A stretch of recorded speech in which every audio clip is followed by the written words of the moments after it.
new to my channel, do subscribe it and make sure to hit the bell icon so that you would not miss any of my upcoming videos.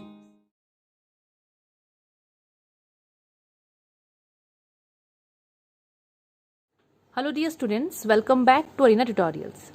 सो आज हम लोग second part start करेंगे of atomic structure. So अभी तक हम लोग complete किए हैं up to molecules of compound. अभी हम लोगों का जो मेन टॉपिक है वो है what happens when two atoms combine. Like मैं जो बुक फॉलो कर रही हूँ उसमें यही टॉपिक दिया है, बट मैं पूरा एग्जैक्टली वैसे स्टार्ट नहीं करने वाली हूँ बिकॉज अगर बहुत सारी चीज़ें इसमें हैं, अगर मैं वो सब चीज़ें नहीं बताई तो आप लोगों का बहुत सारा डाउट्स रह जाएगा। इसीलिए एक एक करके सब चीज़ें को हम लोग देखेंगे और ग्रेजुअली आप लोग हर चीज़ों को समझते जाओगे। So without wasting any time let's get started with the video. Okay, so mainly हम लोग को आज ये पढ़ना है यहाँ पर कि what happens when atoms combine.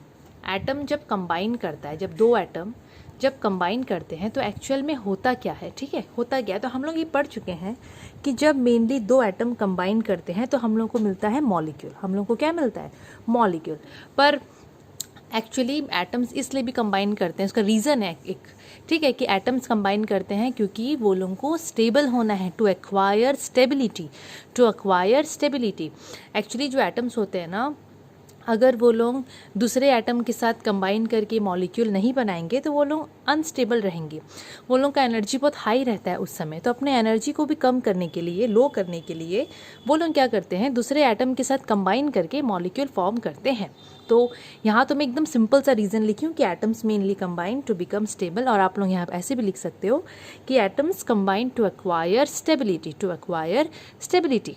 अच्छा, अभी how do atoms combine to form molecules. अब एटम्स कैसे कंबाइन करते हैं, ये तो हो गया कि क्या एटम्स क्यों कंबाइन करते हैं, तो ये तो मैं यहाँ पर एक एक्स्ट्रा लिखी हूँ, आप लोग जो पहले पढ़े थे उसको थोड़ा याद करने के लिए। बट क्वेश्चन अगर एग्जाम में आता है, आ भी सकता है, देखो हायर क्लासेस में तो आता है, बट आप लोगों को पता होना चाहिए बोल के मैं इसको यहाँ पर ऐड कर दी थी कि वाई डू एटम्स कंबाइन, ठीक है। तो उसका आंसर तो आप लोगों को पता चल गया। अब का टॉपिक है अभी जो नेक्स्ट है, how do atoms combine to form molecules. हम लोगों को तो पता है कि एटम्स मिल के मॉलिक्यूल बनाते हैं, पर कैसे, वो लोग किस हिसाब से एक दूसरे के साथ लाइक बॉन्ड बनाते हैं, और मतलब किस हिसाब से वो लोग कंबाइन होते हैं तो जाके हम लोग को मिलता है मॉलिक्यूल। तो देखो मेनली दो तरीके, ऐसे तो तीन तरीके हैं, पर तीसरा तरीका ना आप लोग डायरेक्टली क्लास 10 में पढ़ोगे, तो मैं अभी सिर्फ दो तरीका बता रही हूँ। There are two ways by which atoms combine to form molecule, to form molecule. सबसे पहला जो है वो बोल रहा है कि ना एटम्स लोग क्या करते हैं, इलेक्ट्रॉन्स को ट्रांसफ़र करते हैं। मतलब क्या होता है ना, देखो मैं बता देती हूँ आप लोगों को। जैसे कि सोच लो दो एटम है, सोच लो ये इसका नाम मैं एक्स दे दी, इसका नाम मैं वाई दे दी, ठीक है। पहला जो तरीका मैं बता रही हूँ कि ये लोग एटम्स लोग कैसे कंबाइन करके मॉलिक्यूल बनाते हैं, तो पहला तरीका है by transfer of electrons. Electron transfer होता है, इसका मतलब है कि दो में से एक एटम क्या करेगा, इलेक्ट्रॉन को देगा, रिलीज़ करेगा, और दूसरा उसको कैच करेगा। जैसे सिंपल से लैंग्वेज में, एक अगर उसको थ्रो करेगा तो दूसरा उसको कैच करेगा। जैसे हम लोग बचपन में बॉल कैच करना खेलते थे ना, एक तरफ से बॉल फेंकता था और दूसरा कैच करता था, वैसे यहाँ पर क्या होता है ना कि जब एटम्स लोग कंबाइन करते हैं मॉलिक्यूल बनाने के लिए तो दो तरीके होते हैं। पहला तरीका जो है बाय ट्रांसफ़र ऑफ इलेक्ट्रॉन, उसमें दो में से एक इलेक्ट्रॉन, एक मेनली इलेक्ट्रॉन को ट्रांसफ़र करवाता है और दूसरे को देता है। मतलब अगर ये दे रहा है तो मैं यहाँ पर वर्ड यूज़ कर सकती हूँ ना, डोनेट कर रहा है, दे रहा है, या फिर एक और वर्ड है लूज़ कर रहा है। मतलब एक एटम क्या करता है, इलेक्ट्रॉन को या तो डोनेट करेगा या फिर लूज़ करेगा। एक भी कर सकता है, ठीक है, दो इलेक्ट्रॉन भी दे सकता है, तीन इलेक्ट्रॉन भी दे सकता है। तो ये यहाँ पर ना 3 इलेक्ट्रॉन तक एक एटम डोनेट कर सकता है, और इधर वाला जो है वो क्या करेगा, ये जितना भी दे रहा है ये उसको रिसीव कर लेगा। अगर ये एक देगा तो ये एक को गेन कर लेगा, रिसीव कर लेगा। अगर ये 2 देगा तो ये दोनों को ले लेगा। अगर ये 3 देगा तो ये तीनों को रिसीव कर लेगा। तो ट्रांसफ़र ऑफ इलेक्ट्रॉन में एक्चुअली यही होता है और कुछ नहीं है, यही होता है। अभी मन में क्वेश्चन आया होगा सबके कि क्या सब एलिमेंट लोग ट्रांसफ़र कर सकते हैं, मतलब ट्रांसफ़र इन द सेंस क्या सब एलिमेंट लोग इलेक्ट्रॉन को डोनेट कर सकते हैं, लूज़ करते हैं, कि ऐसा कुछ पर्टिकुलर कुछ कैटेगरी है एलिमेंट्स का। तो यस, ये कैटेगरी है। आप लोग सुने होंगे ना मेटल्स के बारे में, तो याद रखना बच्चों, जो मेटल्स होते हैं ना, मेटल्स आप लोगों को पता है और उसका एक चैप्टर भी है बुक में, वो हम लोग बाद में पढ़ेंगे। पर अभी तक तो आप लोगों को मेटल का मतलब पता होगा ना, हार्ड थिंग्स, और लस्चरस होता है, शाइनिंग होता है, good conductor of heat and electricity, ठीक है, मेलेबिलिटी होता है, ये सब होता है मेटल्स। तो आप लोग मेटल मतलब कि एग्जाम्पल से समझाती हूँ, आयरन ले सकते हो, लोहा, ठीक है, गोल्ड ले सकते हो, आप लोग कॉपर ले सकते हो जो कि हम लोग के घर में तार यूज़ होता है, ठीक है, वायर में, मतलब ये सब मेटल का कैटेगरी में आएंगे। तो मेटल्स एक्चुअली वो चीज़ होते हैं, मैं थोड़ा सा रिवाइज करवाई देती हूँ फिर भूल जाओगे आप लोग। तो मेटल्स एक्चुअली वो चीज़ होते हैं जिनको ना आप, जिनसे आप लोग तार बना सकते हो, पतला से पतला तार, जिसको आप लोग पीट के लाइक बीट करके उसको आप लोग उसका एक पतला सा शीट भी बना सकते हो। और वो लोग गुड कंडक्टर होते हैं हीट एंड इलेक्ट्रिसिटी के, वो लोग शाइनिंग होता है उनमें, एंड और क्या बोलूँ मैं, और वो लोग हार्ड होते हैं, रिजिड होते हैं। तो ये होता है मेटल के कैटेगरी। तो अभी के लिए आप लोग ये समझो, मेटल मतलब मैं आयरन, गोल्ड, सिल्वर और कॉपर, जिंक में ये सब का बात कर रही हूँ। एक बार के लिए आप लोग इतना ही समझो। तो मेटल्स मेनली हमेशा होता है कि मेटल्स ही इलेक्ट्रॉन को देते हैं, निकालते हैं, मतलब लूज़ करते हैं इलेक्ट्रॉन या फिर डोनेट करते हैं। और नॉन मेटल्स ही हमेशा इलेक्ट्रॉन को लेते हैं, गेन करते हैं, ठीक है, रिसीव करते हैं, गेन करते हैं इलेक्ट्रॉन्स। मेटल्स हमेशा लूज़ करता है, नॉन मेटल हमेशा गेन करते हैं। तो ये चीज़ आप लोगों के दिमाग में एकदम क्लियर हो जाना चाहिए। और क्योंकि ये चीज़ें जो है ना, ये आप लोगों को 10th 11th 12th मतलब आगे आगे काम ही आएगा। तो आप लोगों को पता होना चाहिए कि कौन इलेक्ट्रॉन को दे रहा है और कौन इलेक्ट्रॉन को ले रहा है, ठीक है, ये बहुत इंपॉर्टेंट है। तो यहाँ पर जो पहला तरीका है ना, बाय ट्रांसफरिंग देयर इलेक्ट्रॉन्स, तो इसका मतलब क्या, मैं जो आप लोगों को अभी जस्ट बताई, मतलब एक एटम इलेक्ट्रॉन को लूज़ करता है और दूसरा उसको गेन करता है। तो ये एक सिंपल सा चीज़ दिया है, ठीक है। एक और तरीका है जिस तरीके से एटम्स लोग एक दूसरे के साथ कंबाइन होते हैं और मॉलिक्यूल बनाते हैं। अच्छा, उसमें जाने से पहले मैं एक चीज़ और क्लियर कर दूं। यहाँ पर जो ट्रांसफ़र ऑफ इलेक्ट्रॉन बोला है ना, मैं एक एग्जांपल दे देती हूँ ताकि आप सब क्लियर हो जाओगे। जैसे कि NaCl, ये जो NaCl होता है ना, ये इतना कॉमन है, इतना कॉमन सॉल्ट है कि इसको कॉमन सॉल्ट ही बोलते हैं। और ये हम लोग के घर में हमेशा यूज़ होता है, तो ये टेबल सॉल्ट भी है, ठीक है। ये एक्चुअली टेबल सॉल्ट होता है, कॉमन सॉल्ट जिसको हम खाते हैं। तो ये जो Na है, अब मैं एक चीज़ क्लियर कर दूं, ये जो NaCl, ये जो कंपाउंड बना है, मॉलिक्यूल तो ये है ही पर ये कंपाउंड भी है।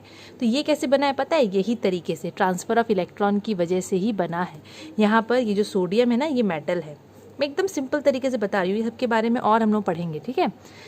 सोडियम मेटल है, तो ये क्या करता है ना, सोडियम ये अपना एक इलेक्ट्रॉन को, इसके पास एक्चुअली ये एक ही इलेक्ट्रॉन को लूज़ करता है। अब एक को क्यों करता है वो हम लोग थोड़े और, आप लोग हायर क्लासेस में चले जाओ, हम लोग तब पढ़ेंगे। अभी के लिए सिंपल चीज़ें हैं जो मैं क्लियर कर दे रही हूँ, ठीक है।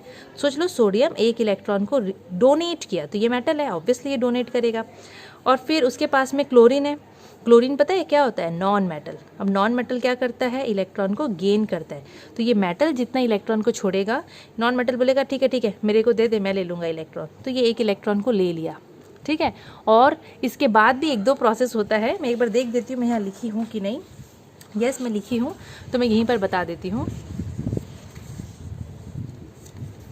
ओके, तो नॉन मेटल क्या करेगा, इलेक्ट्रॉन को ले लेगा। तो मैं आप लोगों को जो यहाँ पर अभी बताई हूँ ना, मेटल्स हमेशा लूज़ करता है इलेक्ट्रॉन, डोनेट करता है, और जो नॉन मेटल्स होते हैं वो लोग इलेक्ट्रॉन को ऐसे गेन कर लेते हैं, रिसीव कर लेते हैं।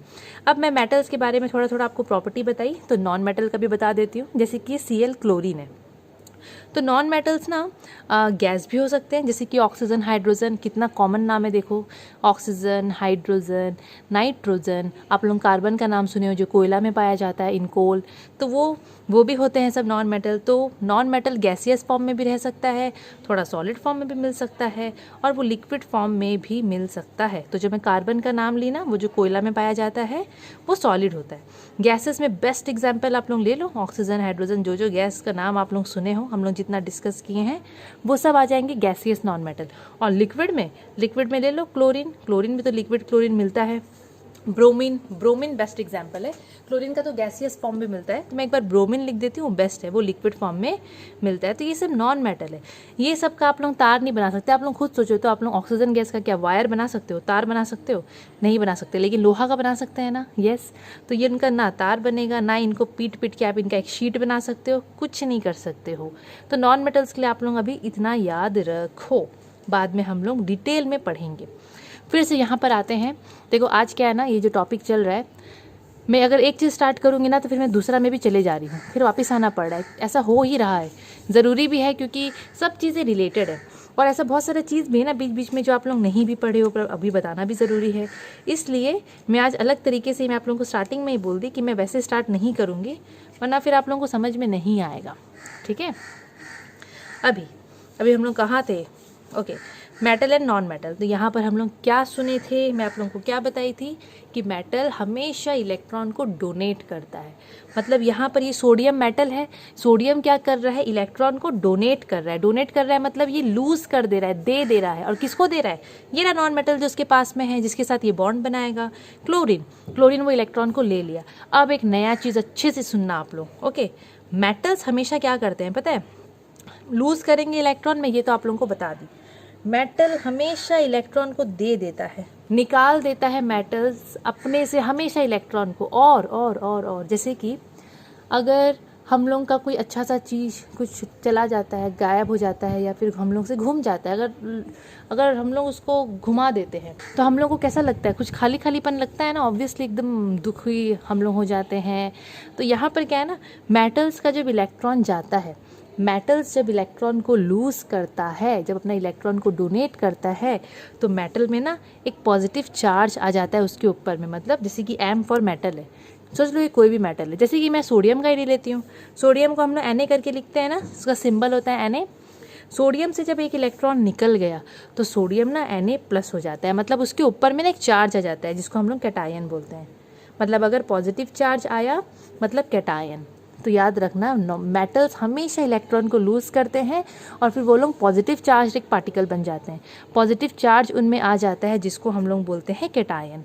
और इसका उल्टा जो नॉन मेटल्स होते हैं वो लोग इलेक्ट्रॉन को लूज़ करते हैं कि गेन करते हैं? मेटल्स लूज़ करता है, नॉन मेटल्स गेन करता है, मतलब लेता है इलेक्ट्रॉन। और नॉन मेटल इलेक्ट्रॉन ले लेने के बाद ना उसमें नेगेटिव चार्ज आ जाता है। ठीक है, उसमें नेगेटिव चार्ज आ जाता है। जैसे कि ये Cl क्लोरीन इलेक्ट्रॉन को लेने के बाद वो माइनस आ जाएगा उसके ऊपर। ठीक है, उसमें चार्ज आ जाएगा माइनस, और उसको हम लोग बोलेंगे एनायन। उसका नाम है एनायन। अब ये नेम सब इंपॉर्टेंट है, सब आने वाला है, आप लोगों को नया नया लगता होगा बट ये सब इंपॉर्टेंट है, और इसको आप लोग अच्छे से भी समझ लो कि मैं बोलना क्या चाह रही हूँ। ओके, यहाँ पर इतना दिख रहा है इस टाइप से, पर जितना भी आप लोगों को इंपॉर्टेंट पॉइंट्स लग रहा है सबको आप लोग नोट डाउन कर लो अलग से। सब इंपॉर्टेंट है, सारा चीज़ इंपॉर्टेंट है यहाँ पर।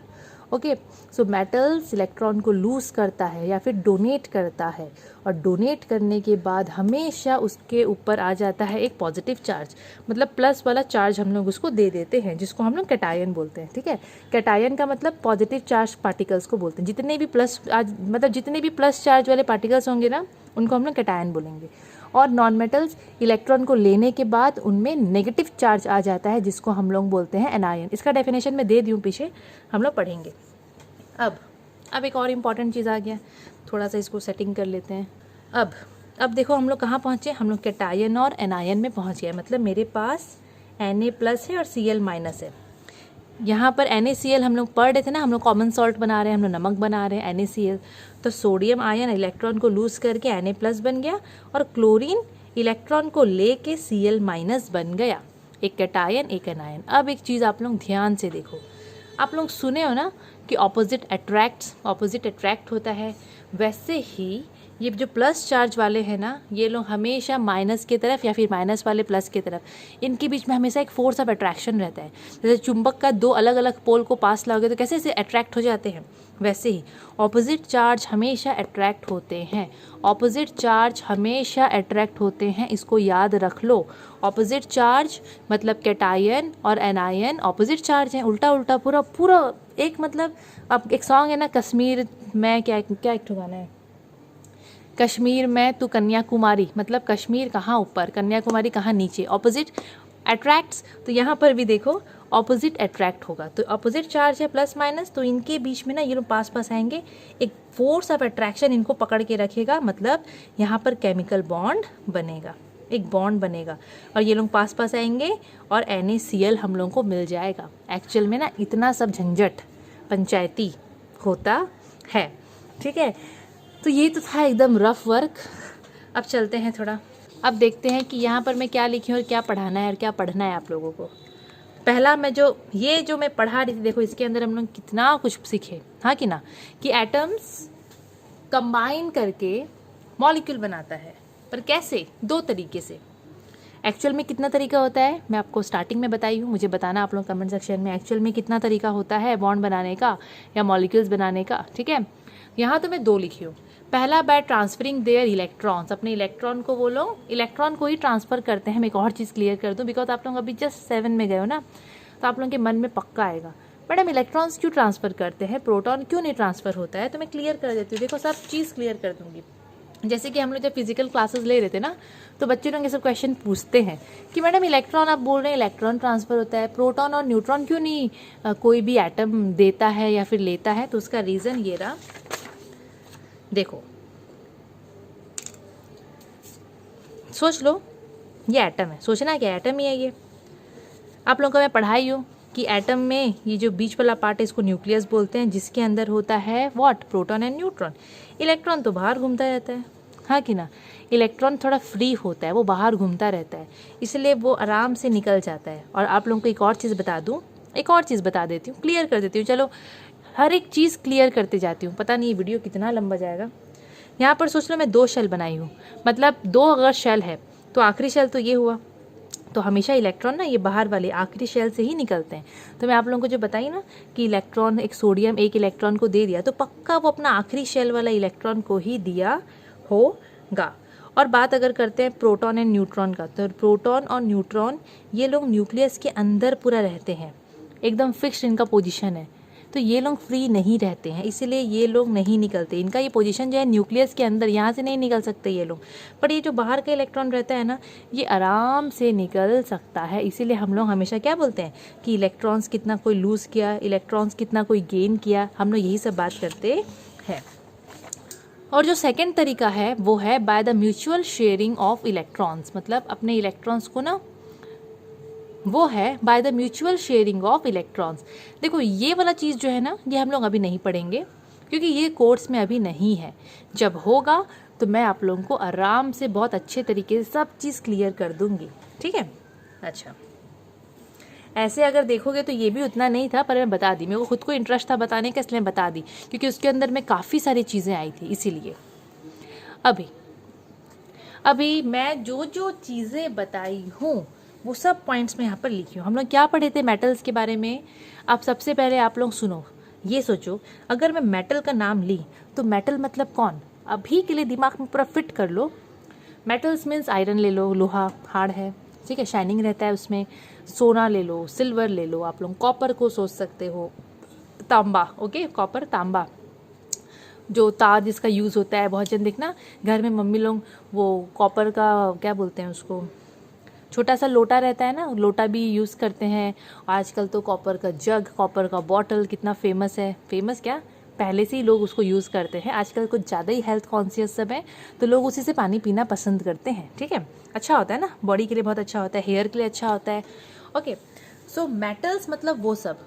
मेटल्स लोग क्या करते हैं, इलेक्ट्रॉन को हमेशा लूज़ करते हैं, मतलब दे देते हैं, डोनेट करते हैं। या तो लूज़ लिख सकते हो या फिर आप लोग यहाँ पर डोनेट भी लिख सकते हो, डोनेट, वही जो मैं पीछे आप लोगों को बताई थी। तो मेटल्स हमेशा हमेशा इलेक्ट्रॉन को दे देते हैं, बोलेंगे जा ले ले मेरे से, मेरे पास खूब है, मेरे पास बहुत पैसा है तो मेरे से ले ले, तो ये लोग दान कर देते हैं, ठीक है, इलेक्ट्रॉन को। एंड इलेक्ट्रॉन को लूज़ करने के बाद ये लोग क्या बनाते हैं, आप लोग याद करो, मैं बोली थी कि मेटल्स के ऊपर में ना पॉजिटिव चार्ज एक आ जाता है, डेवलप हो जाता है, पॉजिटिवली चार्ज पार्टिकल बन जाते हैं, और उसी को हम लोग बोलते हैं क्या, कैटायन। उसी को हम लोग बोलेंगे कैटायन, ओके, जिसका चार्ज होता है प्लस। अभी नॉन मेटल्स मतलब आप लोग oxygen gas, hydrogen gas, chlorine, bromine, ये सब को आप लोग समझोगे, ठीक है, कार्बन, समझे ना, ये सब चीज़ होता है। तो नॉन मेटल्स क्या करता है, अगर मेटल लूज करेगा तो ऑब्वियसली इसको पकड़ेगा कौन, इलेक्ट्रॉन को, ये पकड़ेगा, ओके। नॉन मेटल्स गेन करते हैं इलेक्ट्रॉन, और इलेक्ट्रॉन को गेन करने के बाद इनके ऊपर आ जाता है माइनस चार्ज, जिसको हम लोग क्या बोलेंगे, एनायन, जिसका नाम है एनायन। वेरी इंपॉर्टेंट थिंग्स, बहुत इंपॉर्टेंट है। अगर आप लोग मेरे स्कूल में पढ़ते, अगर मैं टेस्ट लेती तो भर भर के यहाँ से मैं क्वेश्चन देती इनसाइड, श्योर। अगर मेरे स्कूल के स्टूडेंट्स देख रहे हैं तो आप लोग थोड़ा अच्छे से इसको ध्यान से देखो, ठीक है। कैटायन एंड एनायन, अब सेम चीज़ें देखो, मैं इसलिए स्टार्टिंग में बता दी कि जो ये जो ऑपोजिट अट्रैक्ट होता है, याद है मैं बोली थी। अब यहाँ पर ऑपोजिट चार्ज वाले कौन है, एक है कैटायन, एक है एनायन। कैटायन प्लस वाला, एनायन माइनस वाला। और प्लस माइनस कश्मीर कन्याकुमारी वही वाला याद करो, वो लोग अट्रैक्ट करते हैं बस। तो कैटायन एनायन ऑपोजिट चार्ज है तो वो लोग फट से अट्रैक्ट होते हैं और वहाँ पर बॉन्ड फॉर्मेशन हो जाता है एंड हम लोग को मॉलिक्यूल और कंपाउंड मिल जाते हैं। एकदम सिंपल सा चीज़। सिंपल तो नहीं है, बहुत सारे बच्चे लोगों को लगता होगा मैं कहाँ सिंपल है मैडम, इतना कॉम्प्लेक्स है, आप खाली सिंपल सिंपल बोल रहे। एकदम सिंपल है। अगर एक बार ध्यान से, एक बार छोड़ो 2-3 बार अगर आप लोग ध्यान से समझोगे, समझने का अगर कोशिश करोगे, देखो समझने का कोशिश करोगे ना, सब सिंपल लगेगा। बहुत सिंपल है, मतलब इसको ऐसे आप लोग अच्छे से कर लो ना कि मुंह में आप लोगों को याद हो ये सब चीज़ें। अगर कभी भी मेटल्स और ये कैटायन वेटायन का अगर बात आता है तो आप लोग को बुक भी देखना नहीं पड़ेगा, आप लोग एकदम मन में पूरा चीज़ बस जाएगा, पूरा बैठ जाएगा, लिखा जाएगा। आप लोग आराम से ये सब चीज़ों को सामने वालों को बता भी सकते हो, अपने फ्रेंड्स का डाउट्स भी क्लियर कर सकते हो। और एक चीज़ बता दूं, हम लोग जब सामने वाला का डाउट क्लियर करते हैं ना तो हम लोग का कॉन्सेप्ट और अच्छे से क्लियर हो जाता है। ये चीज़ तो देखो हम लोग अप्लाई किए और हम लोग देखे हैं, हो जाता है। बट बहुत बच्चे लोग सोचते हैं मैं क्यों उनका डाउट क्लियर करूँ, वो मेरे से ज़्यादा अगर क्या बोलते हैं मार्क्स लिया आएगा। पर ऐसा नहीं है, विद्या बांटोगे तो विद्या आप लोगों का भी बढ़ेगा, इस चीज़ को याद रखना। अब हम लोग अगेन देखो, सब चीज़ों को बार बार रिपीट कर रही हूँ मैं, अगेन वही एटम एटम वाला देख लेते हैं। एटम एटम मिल के क्या देते हैं, मॉलिक्यूल, ठीक है। एटम एटम मिल के मॉलिक्यूल। अच्छा, और जो मैं कंपाउंड का बात कर रही हूँ ना, तो कंपाउंड का पार्ट है मॉलिक्यूल, ठीक है, उसमें कंफ्यूज मत होना। यहाँ पर एक एटम इलेक्ट्रॉन को छोड़ता है, ये कौन सा बता रही हूँ मैं ये वो वाला बता रही हूँ। कौन सा बोलो तो, वो by the transfer of electrons, ठीक है, वो बता रही हूँ। एक एटम इलेक्ट्रॉन को छोड़ेगा तो दूसरा रेडी रहता है उसको कैच करने के लिए, उसको गेन करने के लिए। तो जो इलेक्ट्रॉन को लूज़ करता है उसको मेटल बोलते हैं और जो गेन करता है उसको नॉन मेटल। तो अब एक और चीज़, अगर यहाँ पर मैं एक मेटल को एक्स ली हूँ और नॉन मेटल को वाई ली हूँ, तो मेटल मतलब ये एक्स इलेक्ट्रॉन को दे दिया तो उसमें प्लस चार्ज आ गया, और ये नॉन मेटल इलेक्ट्रॉन को कैच कर लिया, गेन कर लिया, तो इसमें माइनस चार्ज आ गया। और बस ऑपोजिट अट्रैक्ट, तो फोर्स ऑफ अट्रैक्शन इसी को बोलते हैं, जो अट्रैक्शन यहाँ पर होगा और केमिकल बॉन्ड बन जाएगा और हम लोगों को ये एक्स वाई पास आएंगे और मॉलिक्यूल दे देंगे। एकदम सिंपल सा चीज़। हाँ, अब एक एग्जाम्पल भी आप लोगों को बता देती हूँ। देखो वही वाला एग्जाम्पल है NaCl, यहाँ पर भी सोडियम प्लस क्लोरीन। एक्चुअली मैं भूल गई थी कि मैं ऐसे लिखी भी हूँ, सोडियम वो Na और क्लोरीन वो जो मैं Cl लिखी थी, दोनों मिलके क्या दिए थे, सोडियम क्लोराइड। मैं तो इधर से अच्छा तो मैं उधर बताई हूँ, मैं तो यहाँ पर खाली ऐसे ही लिख दी थी। चलो कोई नहीं, ये तो आई एम श्योर आप लोग का क्लियर हो गया होगा। नेक्स्ट, अब नेक्स्ट देखते हैं कि नेक्स्ट क्या है। अच्छा, अब हम लोग बात करेंगे वैलेंसी। अब वैलेंसी का बात करते हैं। बुक में ना एक ऐसा डेफिनेशन दिया है, combining capacity of an atom of an element, उसको हम लोग वैलेंसी बोलते हैं। पर इसका ऐसे कोई मीनिंग आप लोग नहीं समझ पाओगे, ठीक है। एग्जैक्ट इसका मीनिंग क्या होता है आप लोग देखो, जिसके लिए मैं वही वाला पेज यूज़ करूँगी जो अभी हम लोग जस्ट अभी जो पढ़े हैं ना, वही वाला पेज। यहाँ पर आप लोग देखो, आप लोग यहाँ पर अभी क्या देख रहे हो, ये जो मेटल है ये इलेक्ट्रॉन को दे रहा है ना, लूज़ कर रहा है, और ये नॉन मेटल वो इलेक्ट्रॉन को ले रहा है। तो वैलेंसी हम लोग यहीं से डेफिनेशन समझ सकते हैं वैलेंसी का, और वैलेंसी को भी समझ सकते हैं। क्या, यहाँ पर जैसे लिखा है, number of electrons an atom loses और gain to form a chemical bond with another atom.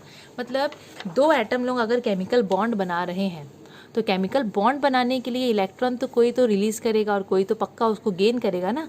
तो ये लोग जितने इलेक्ट्रॉन को निकाल रहे हैं वही हो गया उनका वैलेंसी, उसी को बोलते हैं वैलेंसी। मतलब मेटल अगर यहाँ पर एक इलेक्ट्रॉन को रिलीज़ किया तो वैलेंसी बन गया 1। नॉन मेटल अगर एक इलेक्ट्रॉन को पकड़ा वैलेंसी हो गया 1। मेटल अगर 2 इलेक्ट्रॉन को निकाला वैलेंसी हो गया 2। नॉन मेटल अगर 2 इलेक्ट्रॉन को गेन किया वैलेंसी हो गया 2। देखो कितना सिंपल है ना। डेफिनेशन में क्या है, number of electrons an atom loses और gain to form a chemical bond with another atom. वही चीज़ है जो मैं आप लोगों को पीछे में बताई हूँ। और वैलेंसी मेटल का भी होता है, नॉन मेटल का भी होता है, याद रखना। ऐसा मत सोचना कि वैलेंसी खाली मेटल का होता है, नहीं, दोनों का होता है, मेटल का भी as well as non metal का भी। और जब हम लोग वैलेंसी निकालते हैं ना, वो हमेशा एक होल नंबर होता है। होल नंबर आप लोग को मैं इंटीजर्स में पढ़ाई हूँ ना, 0 1 2 3 4 डॉट डॉट डॉट डॉट चलता जाता है। तो वैलेंसी हमेशा होल नंबर में आता है, वो कभी भी फ्रैक्शन में नहीं आएगा, उसका नंबर ही रहेगा। लाइक 1 होगा तो 1, 2 होगा तो 2, 3 होगा तो 3, ठीक है। और ऐसे कभी नहीं होता फ्रैक्शन में कि आधा हो गया, 0.5 हो गया, 1.2 हो गया, ऐसा बिल्कुल भी नहीं होता है वैलेंसी, वो होल नंबर में ही आएगा। अब ये देखो, मैं ये भी पढ़ा चुकी हूँ। यहाँ क्या लिखा है, if an element mainly here we are talking about metals. Okay, हम लोग मेटल का बात कर रहे हैं, कोई भी मेटल हो सकता है पर मेटल होना चाहिए। So if we have an element which is mainly metal and अगर वो एलिमेंट लूज कर रहा है इलेक्ट्रॉन्स, तो अगर वो एक इलेक्ट्रॉन को दे देता है, डोनेट कर देता है, तो उसका वैलेंसी क्या हो जाता है, 1। अगर एक मेटल 2 इलेक्ट्रॉन्स को डोनेट करता है तो उसका वैलेंसी बिकम्स 2। अगर एक मेटल 3 इलेक्ट्रॉन्स को डोनेट कर रहा है तो उसका वैलेंसी हो जाता है 3। एकदम सिंपल। और याद रखना, मेटल्स मैक्सिमम 3 इलेक्ट्रॉन्स को ही डोनेट कर सकता है, 4 5 6 ये सब को वो डोनेट नहीं करता है। अच्छा, एक और चीज़, अगर वैलेंसी 1 है तो उसको हम लोग यूनिवैलेंट या मोनोवैलेंट बोल सकते हैं। अगर वैलेंसी 2 है तो उसको हम लोग डाईवैलेंट बोल सकते हैं, बुक में सब दिया है। एंड इफ वैलेंसी इज 3 तो उसको हम लोग ट्राईवैलेंट बोल सकते हैं। पहला, अगर एक वैलेंसी होगा, अगर एक इलेक्ट्रॉन को डोनेट कर रहा है तो वैलेंसी हो जाएगा 1, जिसको हम लोग यूनिवैलेंट बोलेंगे। अगर 2 इलेक्ट्रॉन को डोनेट कर रहा है तो वैलेंसी वुड बी 2 एंड जिसको हम लोग क्या बोल सकते हैं, divalent. If it will lose 3 electrons, the valency would be 3 and it will be called trivalent. उसको हम लोग ट्राईवैलेंट बोलेंगे। ट्राईवैलेंट मतलब वैलेंसी 3 होगा। अब यहाँ पर एक्स्ट्रा चीज़ मैं और लिख दी हूँ, +1 +2 +3। +1 एक्चुअली हम लोग इसलिए लिखते हैं ना क्योंकि ये कैटायन बनाता है ना, इसमें प्लस चार्ज आ जाता है, ठीक है। इसीलिए हम लोग वैलेंसी का नंबर लिख के प्लस लिख सकते हैं। प्लस इसलिए लिखे बिकॉज मैं आप लोगों को बताई थी कि मेटल्स इलेक्ट्रॉन को लूज करने के बाद मतलब उसमें एक पॉजिटिव चार्ज डेवलप हो जाता है, प्लस चार्ज डेवलप हो जाता है। ओके, यहाँ पर अगर वो 2 इलेक्ट्रॉन को लूज कर रहा है तो वहाँ पर भी पॉजिटिव चार्ज आएगा, वैलेंसी 2 हो जाएगा, चार्ज पॉजिटिव चार्ज आएगा, इसलिए मैं यहाँ पर +2 भी लिख सकती हूँ। और अगर वो 3 इलेक्ट्रॉन डोनेट करेगा तो वैलेंसी 3 हो जाएगा और प्लस चार्ज डेवलप हो जाएगा, इसलिए मैं +3 भी लिख सकती हूँ। अब अगेन थोड़ा एक्स्ट्रा चीज़ और, मेटल्स ऑलवेज लूज इलेक्ट्रॉन, ये चीज़ मैं क्लियर कर चुकी हूँ। और वो कितना इलेक्ट्रॉन को लूज कर सकता है, या तो 1 करेगा या फिर 2 करेगा या फिर 3 इलेक्ट्रॉन को लूज करेगा। और नॉन मेटल्स का बात करेंगे तो नॉन मेटल्स हमेशा इलेक्ट्रॉन को गेन करते हैं, तो वो लोग कितना गेन कर सकते हैं, या तो 1 करेंगे या फिर 2 इलेक्ट्रॉन्स और 3 इलेक्ट्रॉन्स और 4 इलेक्ट्रॉन्स, उससे ज़्यादा इलेक्ट्रॉन्स को वो लोग लेते नहीं हैं। ओके, नाउ अब यहाँ पर हम लोग अगर मेटल का बात कर लिए तो अब नॉन मेटल को भी थोड़ा देख लेते हैं कि if any non metal gains 1 electron, अगर कोई भी नॉन मेटल है, अगर वो 1 इलेक्ट्रॉन को गेन कर रहा है, ले रहा है, तो उसका वैलेंसी 1 हो जाएगा। अगर वो 2 इलेक्ट्रॉन को गेन करेगा तो वैलेंसी 2, और अगर 3 इलेक्ट्रॉन को गेन करेगा तो वैलेंसी 3। 1 को यूनिवैलेंट बोलते हैं, 2 को डाईवैलेंट, 3 को ट्राईवैलेंट। और ये नॉन मेटल है, हम लोग पढ़े हैं कि नॉन मेटल्स लोग इलेक्ट्रॉन को गेन करने के बाद उनमें एक नेगेटिव चार्ज डेवलप हो जाता है, जिसको हम लोग एनायन बोलते हैं।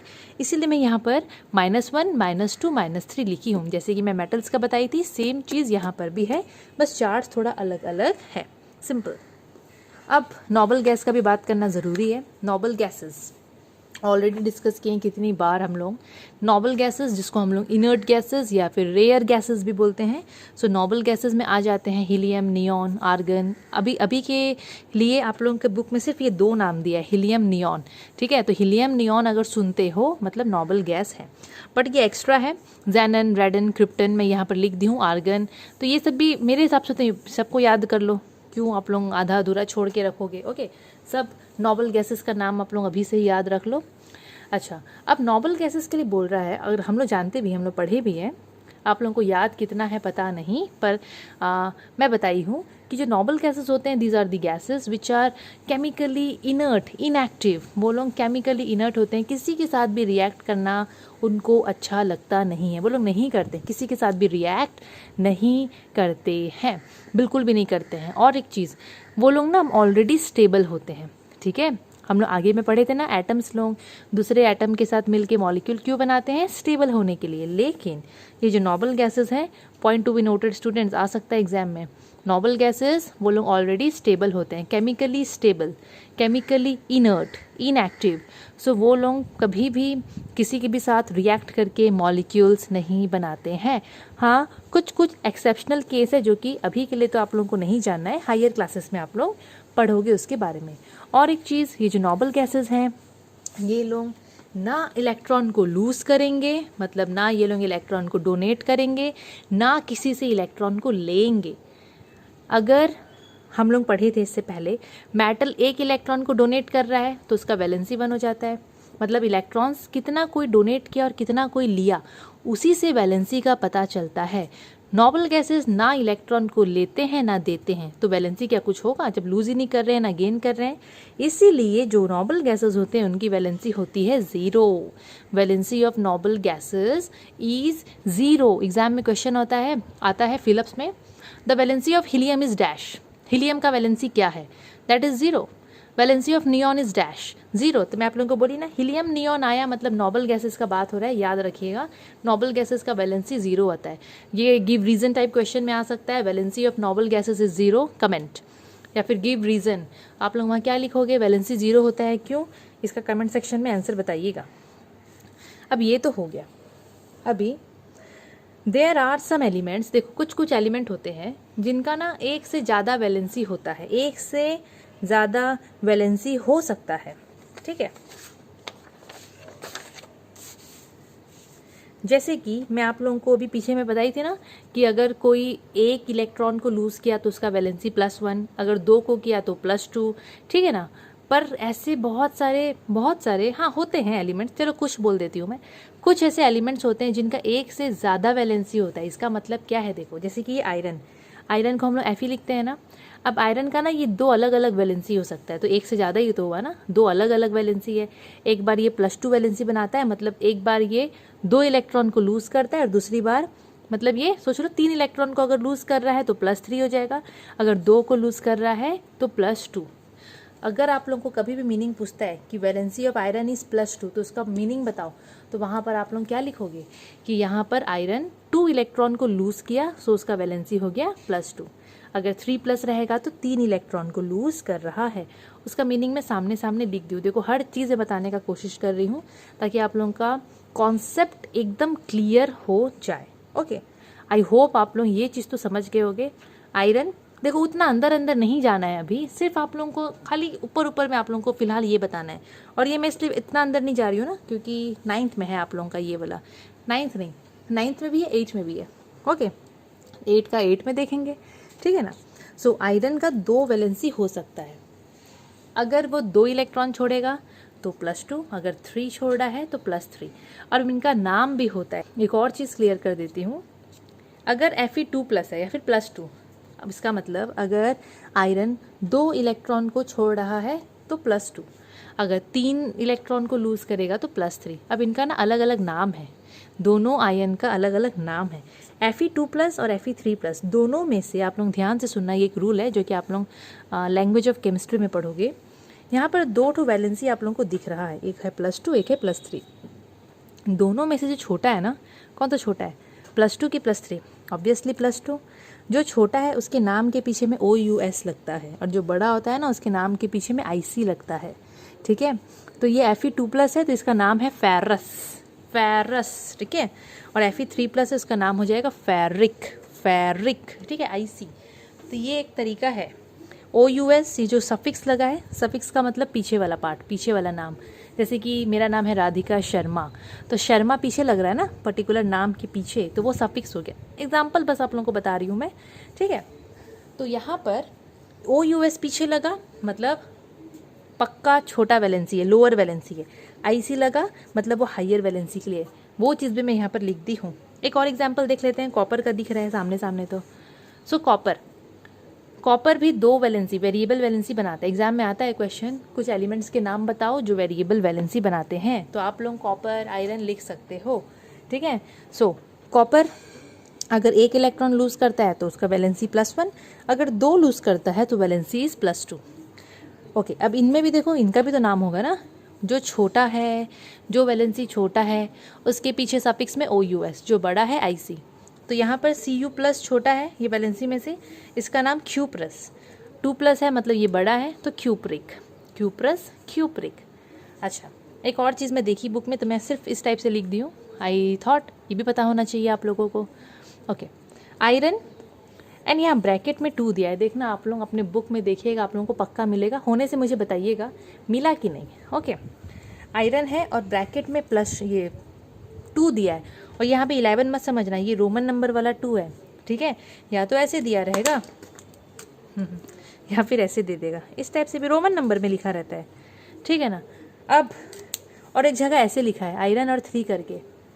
तो अभी हम लोग पढ़े हैं कि आयरन जो है वो 2 वैलेंसी बनाता है, वेरिएबल वैलेंसी, एक तो +2 एक तो +3। अगर ब्रैकेट में 2 लिखा है, आयरन लिख के ब्रैकेट में अगर रोमन नंबर में 2 लिखा है मतलब वो 2+ वाला वैलेंसी का बात हो रहा है, फेरस का। अगर 3 लिखा है तो फेरिक का बात हो रहा है, फेरिक आयन का। ओके, इसको याद रखना, बहुत इंपॉर्टेंट है ये। तो अभी इस टाइप का चीज़ आप लोगों को दिखता होगा आप लोगों के बुक में, जहाँ पर जो सबसे LHS साइड है, लेफ्ट हैंड साइड, इधर वाला जो साइड है, वहाँ पर आप लोगों को कुछ नेम ऑफ 20 एलिमेंट्स दिखते होंगे। मैं भी यहाँ 20 लिखी हूँ, यहाँ तो 9 तक दिख रहा है, पर 20 एलिमेंट्स का नाम है, साइड में उनका सिंबल है, उसके बाद यहाँ पर मैं वैलेंसी लिखी हूँ। ओके, अब यहाँ पर 1 से लेकर 20 एक ऑर्डरली वे में लिखा गया है। आप लोग देखो एक ऑर्डरली वे में टोटल 20 एलिमेंट्स का नाम लिखा हुआ है, ठीक है। अच्छा, फिर आप लोगों को ये नाम से पहले कुछ नंबर दिख रहे हैं 1 2 3 4 अप टू 20 तक। एक चीज़ बताती है, जैसे कि हम लोग के स्कूल में, हम लोग के क्या, सबके स्कूल में, हम लोग मतलब मैं आप लोगों का बात कर रही हूँ, आप लोगों के स्कूल में इतने सारे तो क्लास में बच्चे होते हैं, सब बच्चों का रोल नंबर मैम लोग सेट करते हैं कि नहीं करते हैं। ऑब्वियसली रोल नंबर 1 बोलते हैं तो कोई बोलता है प्रेजेंट मैम, ऐसे करके रहता है ना। वैसे ही बहुत सारे एलिमेंट्स हैं, ठीक है, लगभग बोलते हैं 118 एलिमेंट्स है, और कितने सारे तो अभी होने वाले हैं और डिस्कवर, सोच लो। तो इतने सारे जो एलिमेंट्स हैं ना, सबको भी ना एक उनका रोल नंबर दे दिया गया है सबको। जैसे कि सोच लो ये सब स्टूडेंट्स हैं, सबको रोल नंबर दे दिया गया है। तो यहाँ पर ये एलिमेंट्स है, इनका जो रोल नंबर है ना उसको बोलते हैं एटॉमिक नंबर। आप लोगों का रोल नंबर, इनका एटॉमिक नंबर। तो ये जो आप लोगों को नंबर दिख रहा है 1 2 3 4 वाला, ये सब एटॉमिक नंबर है। और ये चीज़ बहुत अच्छा होगा अगर आप लोग 1 से 20 ऑर्डरली वे में याद कर लें।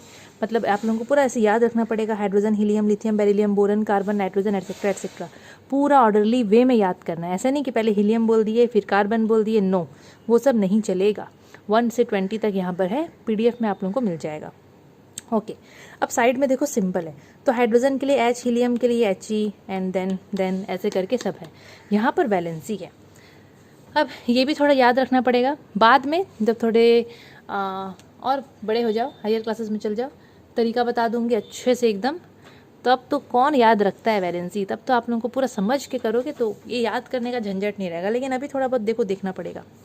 अब आप लोग देखो यहाँ पर 1 से लेकर 20 बहुत सारे एलिमेंट्स हैं, उसमें से नोबल गैसेस भी हैं, ठीक है। तो यहाँ पर जो मैं अंडरलाइन की हूँ ना, जैसे नंबर 2 में हीलियम है, उसके बाद 10 नंबर में नियॉन है, ये आप लोगों को दिख रहा होगा।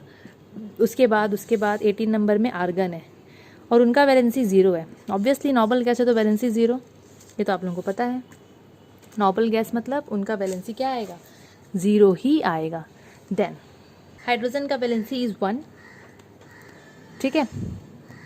लिथियम का 1 है, बेरिलियम 2, बोरन का 3, कार्बन का 4, नाइट्रोजन का 3, ऐसे करके आप लोगों को थोड़ा याद रखना पड़ेगा। आप लोग इसको याद करना अच्छे से।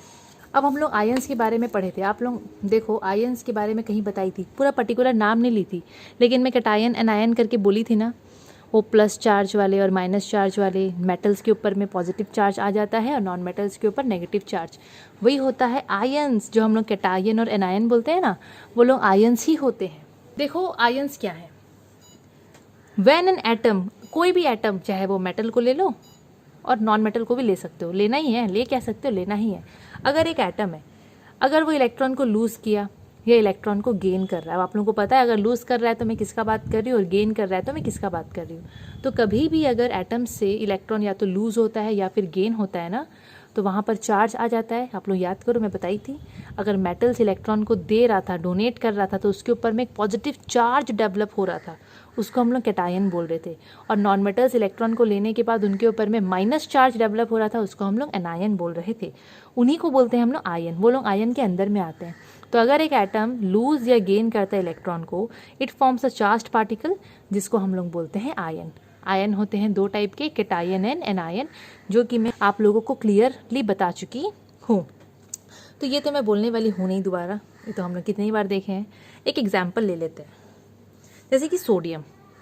सोडियम एक इलेक्ट्रॉन को लूज़ करता है। ये आप लोगों को याद रखना पड़ेगा कि वो एक इलेक्ट्रॉन को लूज़ कर रहा है, मतलब दे देगा, डोनेट कर देगा। एक इलेक्ट्रॉन को डोनेट करेगा।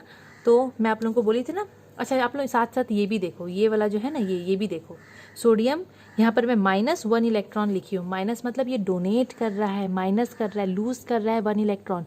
तो क्या आ जाता है, सोडियम को वापस में लिखी और उसके ऊपर में प्लस चार्ज आता है ना, पॉजिटिव चार्ज। एक इलेक्ट्रॉन को लूज़ किया तो प्लस में लिखती यहाँ पर, ठीक है। उसको मैं कैटायन बोलूँगी कि कैटायन है, मतलब ये सोडियम आयन है, कैटायन है। इसको सोडियम आयन भी बोल सकती हूँ। ये सोडियम था, पर ये सोडियम आयन है। ये Na है, इसके ऊपर कोई प्लस माइनस वाला कुछ नहीं है, पर ये सोडियम आयन है, मतलब कैटायन है। एक इलेक्ट्रॉन को सोडियम निकाल दिया, लूज़ किया, तो Na प्लस बन गया। अब यहाँ पर मैं और 2 एग्जाम्पल लिखी हूँ। अब देखो, ये मैग्नीशियम, Mg का मतलब मैग्नीशियम। इसके पहले वाला जो पेज है वहाँ पर आप लोग देखे हो ना, मैं बहुत सारे एलिमेंट्स का एटॉमिक नंबर सिंबल दी हूँ। तो मैग्नीशियम का आपको एटॉमिक नंबर 12 में मिल जाएगा, ठीक है। Mg, मैग्नीशियम ना 2 इलेक्ट्रॉन को लूज़ करता है, तो ये हो गया Mg। और यहाँ पर 2+, ये एक चीज़ अभी नया है आप लोगों के लिए। आप लोग बोलोगे मैडम 2+ कहाँ से आया? तो बच्चों, अगर 2 इलेक्ट्रॉन को लूज़ करेगा तो 2+ होगा ना, वैलेंसी 2+ हो जाता है, याद करो। 2 इलेक्ट्रॉन को लूज़ करेगा, so it's valency would be 2+। तो Mg लिख के मैं 2+ लिखूंगी। तो ये मैग्नीशियम आयन है, कैटायन भी है, पर इसको हम लोग बोलते हैं मैग्नीशियम आयन। एल्यूमिनियम, एल्यूमिनियम का बर्तन भी होता है, ठीक है, बहुत सारा चीज़ बनता है एल्यूमिनियम से। वो 3 इलेक्ट्रॉन्स को लूज़ करता है, वो हो जाता है Al3+। Al लिखी और 3+। तो हम लोग इसको ऐसे ही रिप्रेजेंट करते हैं, ऊपर में हम लोग लिखते हैं। आप लोग पास में मत लिख देना, रॉन्ग हो जाएगा। बहुत बच्चे लोग क्या करते हैं, ऐसे एल्यूमिनियम Al लिख के यहीं पर 3+ लिख देंगे, तो बिल्कुल मार्क्स नहीं मिलेगा। Al लिखना, ऊपर में 3+ लिखना। Na लिखना, ऊपर में प्लस लिखना। उसका सुपर स्क्रिप्ट है, ऊपर में जो लिखते हैं उसको सुपर स्क्रिप्ट बोलते हैं। शायद ये चीज़ मैं क्लियर क्यों पहला पार्ट में, मेरे को तो याद है, आप लोगों को याद है कि नहीं पता नहीं, आप लोग तो शायद देखे भी नहीं होंगे। Okay, so next. हाँ, तो ये तो हो गया कैटायन का बात, जो कि मेनली मेटल्स बनाते हैं बाय डोनेटिंग देयर इलेक्ट्रॉन्स। अभी नॉन मेटल का बात अगर मैं करूँगी, तो नॉन मेटल्स इलेक्ट्रॉन को हमेशा लेगा, लेने के बाद नेगेटिव चार्ज उनमें आ जाता है, जिनको एनायन बोलते हैं। तो बेस्ट एग्जाम्पल हम लोग स्टार्ट करते हैं क्लोरीन से। तो क्लोरीन एक इलेक्ट्रॉन को लेता है, ठीक है, एक इलेक्ट्रॉन को गेन करेगा और वो बन जाएगा, यहाँ देखो ये बेस्ट होगा, ये गेन कर रहा है तो प्लस लिखी हो, वहाँ पर माइनस लिखी थी। एल्यूमिनियम रिमूव कर रहा था, डोनेट कर रहा था तो माइनस, क्लोरीन ले रहा है तो प्लस, और ये बन जाएगा Cl और माइनस। इलेक्ट्रॉन इसमें आ गया इसलिए माइनस, ये नेगेटिवली चार्ज आयन बनता है। इसको मैं क्लोराइड आयन बोलूँगी। इनका नाम के पीछे क्या होता है ना, वो INE वाला हट गया, इनके पीछे में मतलब जब नेगेटिव चार्ज आ जाता है ना इनके ऊपर, तो इनका सफिक्स में IDE लगता है, आइड, ठीक है। तो ये हो गया क्लोराइड, क्लोरीन से क्लोराइड। वैसे ये ऑक्सीजन है, O, ऑक्सीजन हमेशा 2 इलेक्ट्रॉन लेता है, ठीक है, ऑक्सीजन मतलब 2 इलेक्ट्रॉन लेगा। और पर आप लोग कोई रिएक्शन में देखोगे, कभी कभी लाइक वो रिडक्शन ऑक्सीडेशन आप लोग पढ़ोगे जब आगे में, उसमें ना O- रहता है, मतलब 1 इलेक्ट्रॉन को लेता है, पर नॉर्मली ऑक्सीजन 2 इलेक्ट्रॉन को लेता है। तो ये हो जाएगा O2-, 2 इलेक्ट्रॉन को लिया तो 2-। नाइट्रोजन 3 इलेक्ट्रॉन्स को लेता है तो 3-। इसका नाम ऑक्सीजन से ऑक्साइड आयन बन गया, जो कि एनायन है, और नाइट्रोजन से बन गया नाइट्राइड आयन। नाइट्राइड आयन, मैं यहाँ आयन नहीं लिखी हूँ, पर इसका मतलब ये नहीं है कि आयन नहीं होगा, आयन होगा। वैसे ही आप लोगों की बुक में और भी कितने सारे लाइक एग्जाम्पल्स दिए होंगे, मैं अपने हिसाब से ट्राई की हूँ, जो जो चीज़ें इंपॉर्टेंट हैं और क्या क्या एग्जाम्पल्स मैं आप लोगों को दे सकती हूँ, आप लोगों की क्लास के हिसाब से मैं दे दी हूँ। देखो, आयन हम सबको पता है, आयन क्या होता है, अगर कोई भी atom of an element if it loses और गेन्स, अगर वो एलिमेंट के एटम या तो इलेक्ट्रॉन को लूज़ कर रहे हैं या फिर गेन अगर करते हैं, तो एटम कन्वर्ट हो जाता है आयंस में।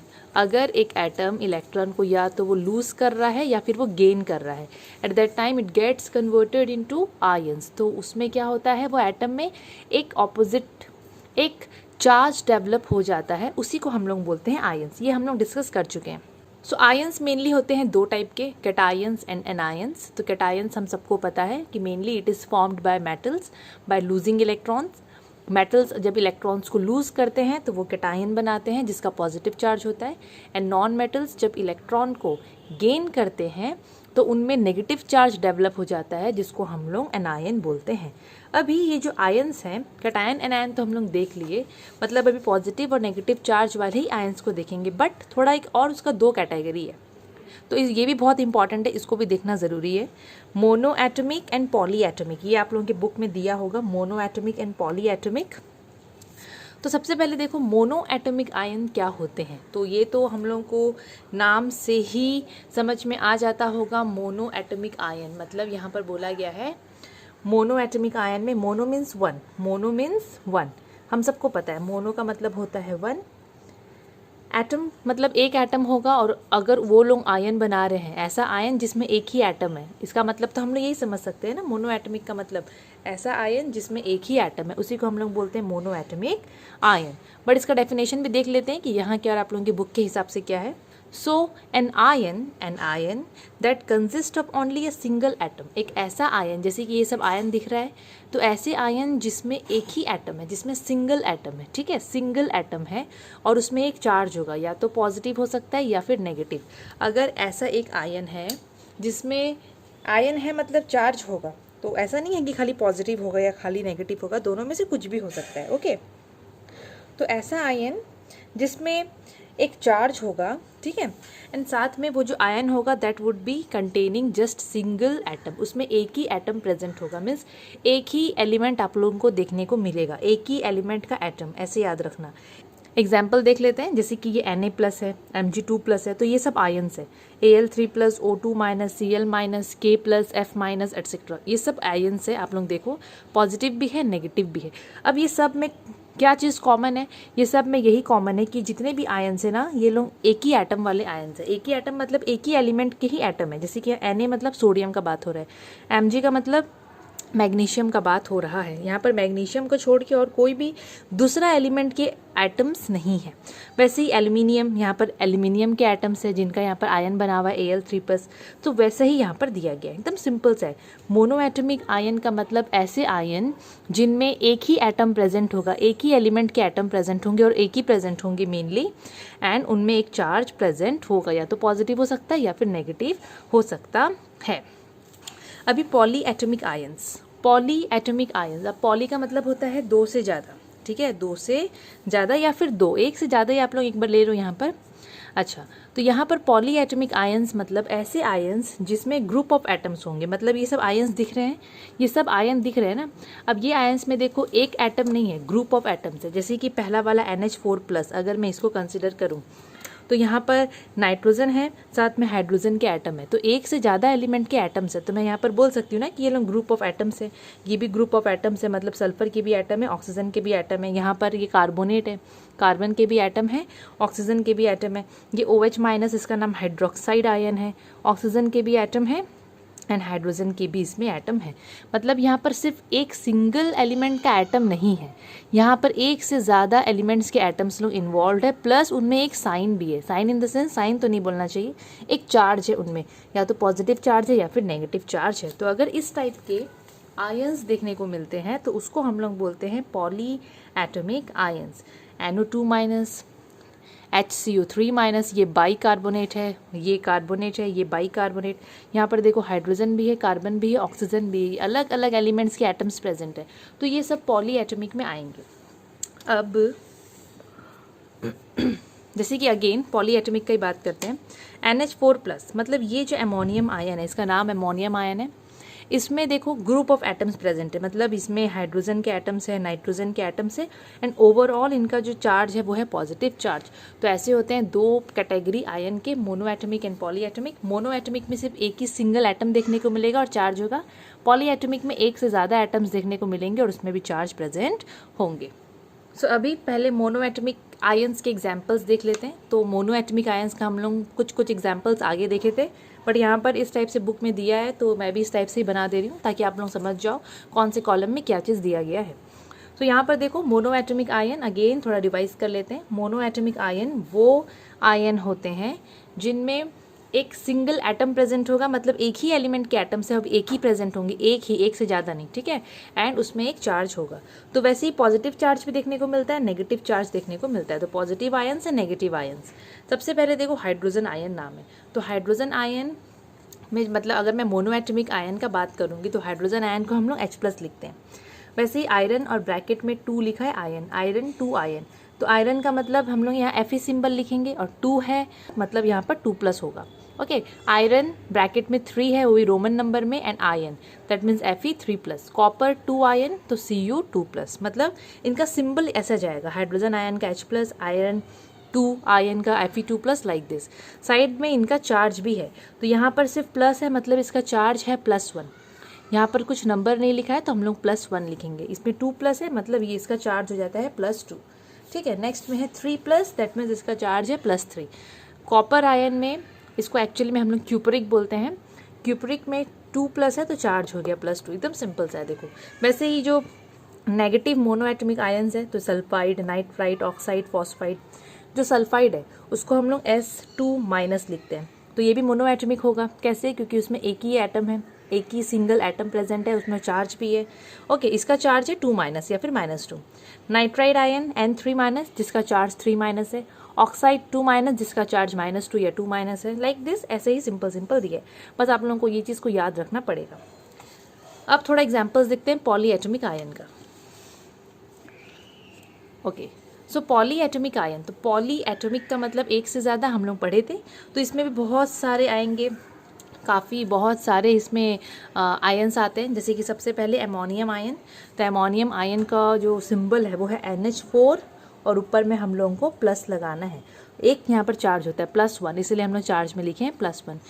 फिर अब नेगेटिव आ जाते हैं। नेगेटिव में हम लोग स्टार्ट करेंगे विथ हाइड्रोक्साइड आयन। तो हाइड्रोक्साइड का आप लोगों को सिंबल याद रखना है OH-, माइनस यहाँ ओवरऑल चार्ज है दोनों के लिए है, -1 हो गया इसका चार्ज। फोस्फेट का PO4 3-, सब बहुत इंपॉर्टेंट है, हम लोगों को सब चीज़ें याद रखना पड़ेगा। एंड द चार्ज इज 3- और -3। वैसे ही यहाँ पर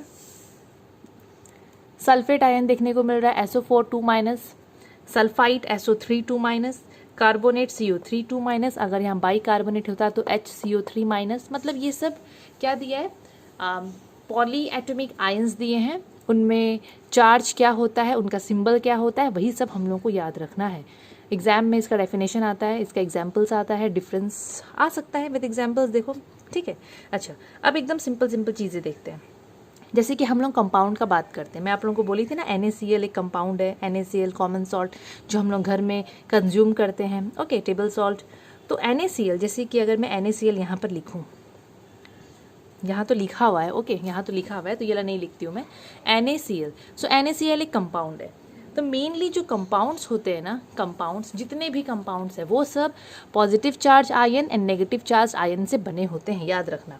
जितने भी कंपाउंड्स हैं वो लोग पॉजिटिव और नेगेटिव चार्ज आयन से बने हुए होते हैं। पॉजिटिव चार्ज में मोनो एटमिक भी हो सकता है, पॉली एटमिक आयन्स भी हो सकते हैं, और नेगेटिव में मोनो एटमिक भी हो सकते हैं और पॉली एटमिक भी हो सकते हैं। इसका मतलब क्या है, देखो जैसे कि मैं यहाँ NaCl का बात कर रही हूँ, तो NaCl में जो Na है, ये सोडियम मेटल, ये तो Na+ आयन बनाता है हमेशा, ठीक है। तो ये तो कैटायन हो गया, और ये जो Cl है क्लोरीन, वो Cl- आयन बनाता है। तो ये आयंस लोग ही, ऑपोजिट चार्ज वाले आयंस लोग ही मिल के NaCl कंपाउंड बनाए हैं। इसीलिए आप लोगों की बुक में भी लिखा होगा ये चीज़ें कि कैटायंस एंड एनायंस, कैटायंस मतलब पॉजिटिव वाले, एनायंस मतलब नेगेटिव वाले। Cations and anions join together, join करते हैं टुगेदर, और वो लोग एक तो कंपाउंड बनाते हैं, दे मेक अ कंपाउंड। एक और एग्जांपल देख लेते हैं, NH4Cl अमोनियम क्लोराइड। तो यहाँ पर देखो अमोनियम क्लोराइड, इसका नाम आप लोग लिख लो, अमोनियम क्लोराइड। अमोनियम क्लोराइड एक सब्लाइम प्रोडक्ट होता है। जैसे कि कपूर, कैम्फर, उसको जब हम लोग हीट करते हैं तो वो डायरेक्टली गैसियस स्टेट में वो कन्वर्ट हो जाता है, वो चेंज हो जाता है। गैसियस से बेटर होगा अगर मैं वेपर फॉर्म बोलूँगी उसका, ठीक है, वेपर फॉर्म में वो कन्वर्ट हो जाता है। वैसे ही ये जो अमोनियम क्लोराइड है ना, इसका भी ऐसा ही प्रॉपर्टी है, ऐसा ही नेचर है। लैब में like if my students are watching, उनको पता होगा कि हम लोग लैब में बहुत सारे एक्सपेरिमेंट करते हैं, जिसमें हम लोग ये भी दिखाया गया है, मैंने दिखाया है उसमें, अमोनियम क्लोराइड को हम लोग जब हीट करते हैं तो उसको गर्म करने से वो मतलब वाइट कलर का वो एक तो क्या बोलते हैं सॉलिड फॉर्म में रहता है वो, उसको हीट करने से वो एकदम वाइट कलर का डेंस फ्यूम्स वो क्रिएट करता है, वो बनाता है, और वो पूरा टेस्ट ट्यूब में हर जगह फैल जाता है। आप लोगों को याद होगा जो देखा होगा, ओके। और जो नहीं देखा है आप लोग ट्राई करो, आप लोग यूट्यूब में सर्च करो, अगर ये सब वीडियोस अगर आप लोगों को मिल जाता है कि effect of heat on ammonium chloride, तो आप लोगों को वो सब चीज़ समझ में आ जाएगा। तो अमोनियम क्लोराइड एक सब्लाइम प्रोडक्ट होता है, ठीक। उसको हीट करने से वो मेल्ट नहीं होता है, वो डायरेक्टली वेपर फॉर्म, मतलब वो वेपर में कन्वर्ट हो जाता है। अब ये जो अमोनियम क्लोराइड है ये भी एक तो कंपाउंड है। अब मैं आप लोगों को बोली हूँ जितने भी कंपाउंड है वो लोग पॉजिटिव आयन और नेगेटिव आयन से बने हुए रहते हैं। तो ये जो अमोनियम क्लोराइड है, तो आप लोग देखो ये NH4 ऐसा वाला आप लोग पढ़े हो अमोनियम के बारे में। यहाँ देखो आप लोग अमोनियम के बारे में पढ़े हो NH4+। तो यहाँ पर ये जो अमोनियम क्लोराइड है, यहाँ पर ये जो अमोनियम है वो NH4+ वाला है, Cl वाला Cl- वाला है। ये दोनों का चार्ज अलग है, एक तो पॉजिटिव है एक तो नेगेटिव है। और एक चीज़ जो मैं आप लोगों को बोली थी कि कंपाउंड दो अलग अलग आयंस के बीच में बनता है, एक पॉजिटिव एक नेगेटिव। तो यहाँ पर देखो ये पॉलीएटमिक आयन है और ये मोनोएटमिक है, तो ऐसे भी बन सकता है। समटाइम्स इधर का मोनो होता है उधर का पॉली होता है, तो ऐसा होता है, ठीक है। अभी तो आप लोग एकदम स्टार्टिंग है आप लोगों का, तो आप लोग धीरे धीरे करके आगे भी समझोगे। तो यहाँ पर भी वही है कि दो अपोजिटली चार्ज्ड आयंस ही आके कंबाइन करते हैं एंड कंपाउंड को फॉर्म करते हैं। और जब कंपाउंड बन जाता है, जैसे कि सोच लो ये दो आयंस लोग आए पास में और एक तो कंपाउंड बनाए, तो जब कंपाउंड बन जाता है तो उसमें कोई भी चार्ज रहता नहीं है, ये चार्ज कैंसिल हो जाता है, ठीक है ना।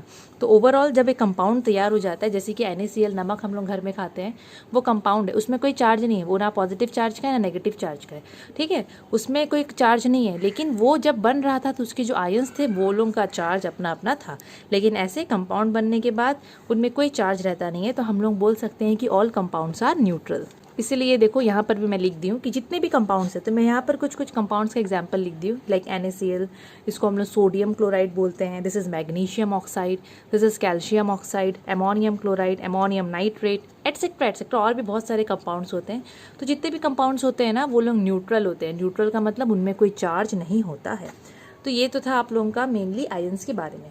इसके बाद है पीरियोडिक टेबल, तो हम लोग पीरियोडिक टेबल भी देख लेते हैं, उसके बाद कुछ क्वेश्चन सॉल्व करेंगे। अच्छा, पीरियोडिक टेबल देखो, पीरियोडिक टेबल जो है ये जो टॉपिक है ना, इसके बारे में क्लास 8 में है आप लोगों का, क्लास 9 में है और क्लास 10 में है, ठीक है। यहाँ पर भी तुम थोड़ा सा इसका इंट्रोडक्शन दे दिया है, ज़्यादा नहीं है बुक में, मैं थोड़ा एक्सेस भी लिख दी हूँ, पर इतना भी नहीं दिया आप लोगों के बुक में, बट जितना थोड़ा बहुत नॉलेज आप लोगों के पास होना चाहिए उतना सारा चीज़ मैं दे दी हूँ, ठीक है। So what is a periodic table? Periodic table हम लोग किसको बोलते हैं? तो एक्चुअली पीरियोडिक टेबल एक टेबल के फॉर्म में बना हुआ है, जैसे कि आप लोगों को ये दिख रहा है ना, टेबल के फॉर्म में या फिर चार्ट के फॉर्म में आप लोग इसको बोल सकते हो। सो एक टाइप का चार्ट है, ये एक टाइप का टेबल है जिसमें किसको रखा गया है। ये ऐसा टेबल है जैसे कि हम लोग के घर में जो टेबल होता है, हम लोग उसमें बहुत सारी चीज़ों को रखते हैं ना, तो पीरियोडिक टेबल एक ऐसा टेबल है जिसमें एलिमेंट्स को अरेंज किया गया है। एलिमेंट्स के लिए है वो टेबल, हम लोगों के लिए वो टेबल नहीं है, वो टेबल एलिमेंट्स के लिए, एलिमेंट्स को सजाने के लिए है, ठीक है। तो पीरियोडिक टेबल एक ऐसा टेबल है, एक ऐसा चार्ट है इन विच एलिमेंट्स आर अरेंज, क्योंकि आप लोगों को पता है ना कितने सारे एलिमेंट है। मैं आप लोगों को बोली थी 1 से लेकर 20 तक एलिमेंट्स का नाम याद रखना according to their atomic number. तो वैसे ही ऐसे बहुत सारे एलिमेंट्स होते हैं, लगभग 118 होते हैं जो हमने पहले डिस्कस कर चुके हैं। तो वो सारे एलिमेंट्स को ना एक तरीके से अरेंज कर दिया गया, इसलिए भी अरेंज कर दिया गया ना क्योंकि उसका एक रीज़न है। देखो, जैसे कि आप लोग बायो में क्लासिफिकेशन ऑफ एनिमल्स के बारे में पढ़ोगे, यहाँ पर भी हम लोग एलिमेंट्स को क्लासिफाई कर देते हैं और पीरियोडिक टेबल में उसको सजा देते हैं ताकि उनका स्टडी एकदम ईजियर वे में हम लोग कर सके। और भी बहुत सारे रीजंस है पर वो हायर क्लासेस में। इतना आप लोग याद रखो कि पीरियोडिक टेबल में एलिमेंट्स को अरेंज किया जाता है। कैसे? अब ऐसे ही नहीं कि जितने भी एलिमेंट्स हैं आंख बंद किए और सबको कहीं भी बैठा दिए, नो, उनको एक तरीके से अरेंज किया जाता है। और एक चीज़ वहाँ पर ना, एक मेन चीज़ वहाँ पर ध्यान दिया जाता है एक चीज़ में, जैसे कि उनका एटॉमिक नंबर में, तो हमेशा उनको एटॉमिक नंबर के हिसाब से ही सजाया जाता है। इसका भी बहुत हिस्ट्री है। ऐसा नहीं है कि एक बार में पीरियोडिक टेबल बन गया था, नहीं, बहुत टाइम लगा पीरियोडिक टेबल को बनने में। बहुत सारे साइंटिस्ट लोग भी बहुत घुसे हुए थे इसको बनाने के लिए, फिर बन गया मॉडर्न पीरियोडिक टेबल। तो हम लोग जो पीरियोडिक टेबल के बारे में पढ़ते हैं ना, आप लोगों के स्कूल में भी शायद होगा पीरियोडिक टेबल का चार्ट, ऐसे क्लास में रहता है या फिर रहता है, ठीक है, आप लोग भी देखे होंगे। ओके, सो पीरियोडिक टेबल में मेनली एलिमेंट्स को अरेंज किया जाता है in order of their increasing atomic number, छोटा से बड़ा। जैसे कि देखो इसका एटॉमिक नंबर 1 है और ये 2 नंबर का है, देन ये 3 4 5 6 7 8 9 10, तो छोटा से बड़ा उसी हिसाब से एटॉमिक नंबर को अरेंज किया जाता है। तो पीरियोडिक टेबल अगर डिफाइन करने कोई बोलता है या पूछता है तो आप लोग ऐसे भी उसको डिफाइन कर सकते हो। सो एलिमेंट्स को पीरियोडिक टेबल में इस टाइप से अरेंज किया जाता है, जैसे कि आप लोगों को ये दिख रहा है ना, जैसे कॉलम्स दिख रहे हैं सीधे सीधे सीधे सीधे, ये है वर्टिकल कॉलम्स। जैसे कि हम लोग वर्टिकल लाइन ऐसे बोलते हैं ना और हॉरिजॉन्टल ऐसे खींचते हैं, तो ये जितने भी वर्टिकल लाइंस दिख रहे हैं कॉलम्स, इसको हम लोग बोलते हैं ग्रुप्स। तो पीरियोडिक टेबल में ऐसा ग्रुप बना रहता है। ओके, जैसे कि हम लोग का वो जो टाइम टेबल हम लोग का डायरी में भी रहता है ना, टाइम टेबल के लिए एक चार्ट जैसा बना रहता है, उसी हिसाब से देखो।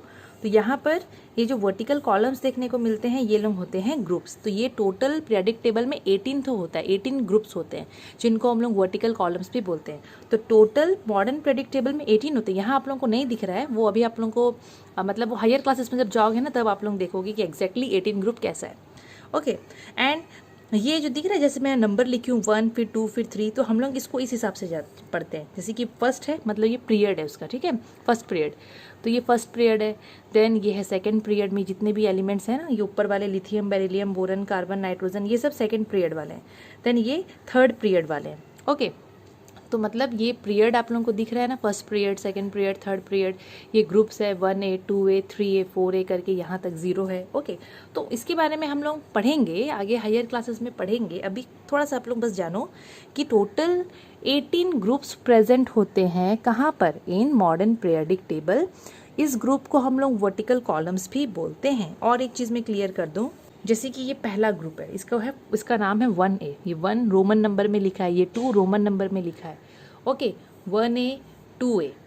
अब ये जो पहला ग्रुप है ना, इसमें हाइड्रोजन दिख रहा है, लिथियम दिख रहा है, सोडियम दिख रहा है, ठीक है। ये सेकंड ग्रुप है, इसमें बेरिलियम दिख रहा है, मैग्नीशियम दिख रहा है। ये थर्ड ए है, means 3A, sorry third A नहीं 3A बोलते हैं। ये बोरन है, ये एल्यूमिनियम है। तो एक ग्रुप में जितने भी एलिमेंट्स आते हैं उनका ना प्रॉपर्टीज़ ऑलमोस्ट सेम रहता है, मतलब उनका सिमिलर प्रॉपर्टीज़ होता है। चाहे वो मेनली केमिकल प्रॉपर्टी का बात करें, मतलब वो लोग एक ही तरीके से रिएक्ट करते हैं दूसरे एटम्स के साथ में, दूसरे एलिमेंट के साथ में, ठीक है। इसीलिए ना मैं यहाँ पर ये चीज़ क्लियर कर दी हूँ, यहाँ पर मैं लिख दी हूँ कि elements of the same group, जो सेम ग्रुप होता है, जैसे कि सेम ग्रुप में आप लोग कैसे करके बताई, उनके जो एलिमेंट्स होते हैं उनका प्रॉपर्टीज सेम होता है। और एक चीज़ क्लियर कर देती हूँ, अब सेम ग्रुप का अगर मैं बात करती हूँ, कोई भी ग्रुप को पकड़ लो, जैसे कि पहला वाला ग्रुप को मैं पकड़ रही हूँ, यहाँ पर जितने भी एलिमेंट्स हैं, लिथियम है, सोडियम है, इनका वैलेंसी भी सेम होगा। तो अगर एक ग्रुप है उसमें जितने भी एलिमेंट्स आएंगे ना, उनका वैलेंसी भी सेम होता है।